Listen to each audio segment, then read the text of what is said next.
Selamat datang di channel Ingin Jadi Dokter. Jangan lupa subscribe untuk sama-sama kita bangun channel ini dan tekan tombol loncengnya untuk mendapatkan notifikasi video berikutnya. Kalau kalian suka videonya, tekan tombol like dan share ke teman-teman dan keluarga kamu ya. Jenis leukemia. Leukemia dapat bersifat kronis dan akut. Pada leukemia kronis, sel kanker berkembang secara perlahan dan gejala awal yang muncul biasanya tergolong sangat ringan. Sementara pada leukemia akut, perkembangan sel kanker terjadi sangat cepat dan gejala yang muncul dapat memburuk dalam waktu singkat. Leukemia akut lebih berbahaya dibandingkan leukemia kronis.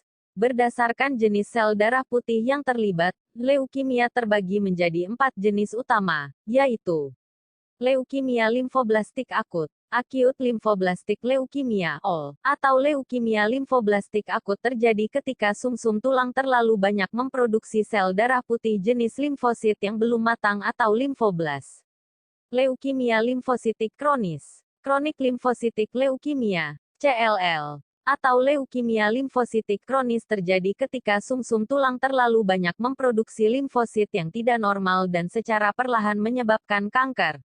Leukemia mieloblastik akut, acute myeloblastic leukemia, AML, atau leukemia mieloblastik akut terjadi ketika sumsum tulang terlalu banyak memproduksi sel mieloid yang tidak matang atau mieloblas.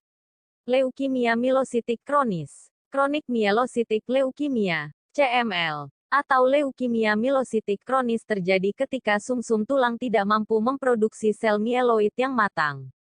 Selain keempat jenis leukemia di atas, ada beberapa jenis leukemia lain yang jarang terjadi, di antaranya leukemia sel rambut, hairy cell leukemia, leukemia mielomonositik kronis, chronic mielomonocytic leukemia, leukemia promielositik akut, promielositik acute leukemia, leukemia limfositik granular besar, large granular limfositik leukemia, juvenile mielomonocytic leukemia, yaitu jenis leukemia mielomonositik yang menyerang anak usia di bawah 6 tahun.